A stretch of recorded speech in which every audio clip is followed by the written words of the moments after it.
বটতলা বাংলাদেশের এক নির্জন গহীন বনঘেরা গ্রাম। দিনের আলোয় শান্ত, রাত নামলেই অজানা ছায়া নড়ে। এখানকার মাদ্রাসাটি প্রতিষ্ঠিত হয়েছিল 1951 সালে। প্রথম কয়েক বছর সব স্বাভাবিক থাকলেও 80-এর দশকের শেষের দিকে শুরু হয় ভৌতিক সব ঘটনা।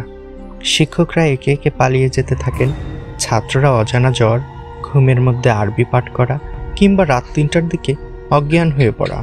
এসব ঘটনার পর এলাকাবাসী মাদ্রাসাটি জিনেদের পাঠশালা বলে ডাকতে শুরু করে। সাবেক ছাত্র মুরসালিন হোসেন বলেন, আমরা 4 জন ছিলাম, রাতে পাহারা দিচ্ছিলাম। হঠাৎ দেখি মসজিদের দরজাটা নিজে থেকেই খুলে গেল। এরপর টিনের চালের ওপর দিয়ে কেউ হাঁটছে, কিন্তু কোনো ছায়া নেই। একজন স্থানীয় বৃদ্ধ বললেন, আমার নাতি একটা রাত মাদ্রাসায় কাটাতে চেয়েছিল। ভোরে দেখি সে চুপচাপ বসে আছে, মুখ সাদা হয়ে গেছে, শুধু বলছে, নানু, ওরা আমার সাথে কথা বলেছে, ওরা আমাকে কিছু শেখাতে চায়। সে আজও স্বাভাবিক হয়নি। মানসিক রোগ বিশেষজ্ঞ ডাক্তার ইকবাল হোসেন বলেন, মানুষের মস্তিষ্ক ভয় পেলে বিভ্রম তৈরি করতে পারে, কিন্তু একই জায়গায় ভিন্ন মানুষ যদি একই অভিজ্ঞতা বর্ণনা করে তখন সেটা আর সহজে ব্যাখ্যা করা যায় না।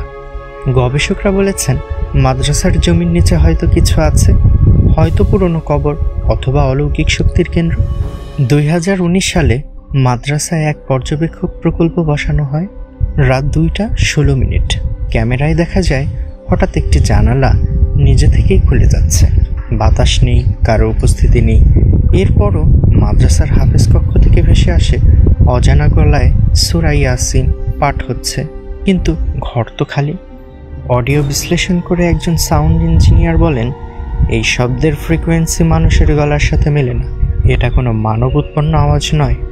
হাফেজ আব্দুল কাইয়ুম বলেন, জিনদের অস্তিত্ব নিয়ে কোরআনে পরিষ্কার বলা হয়েছে, তারা মানুষের মতোই সৃষ্টি, কিন্তু আগুন থেকে। তাদের এক শ্রেণী ইবাদত করে, এক শ্রেণী মানুষকে ধোঁকা দেয়। তিনি আরও বলেন, বটতলার মাদ্রাসার ঘটনা শুনে মনে হয়েছে এটা ইবাদতকারী জিনেদের জায়গা। তবে কেউ যদি মাঝরাতে সেখানে ঢুকে পড়ে, তারা হয়তো সেটা মেনে নেয় না। 2007 সালের এক রাতে স্থানীয় এক কিশোর সাহস করে মাদ্রাসায় ঢুকে পড়ে বন্ধুদের চ্যালেঞ্জে। সকাল পর্যন্ত সে আর বের হয়নি।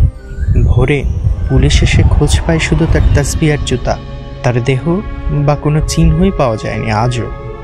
পরিবার এই ঘটনার পর গ্রাম ছেড়ে চলে যায়।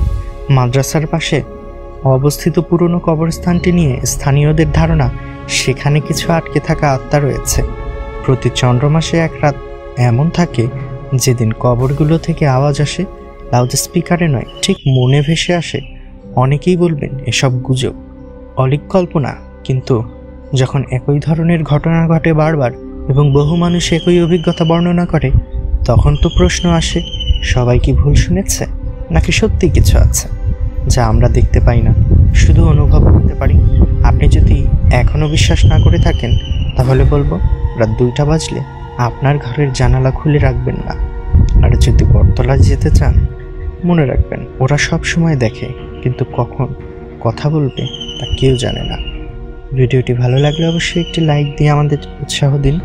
আর এমনই ভৌতিক সত্যি নাকি বিভ্রম গল্প পেতে আমাদের চ্যানেল সাবস্ক্রাইব করে বেল আইকনটি চাপুন।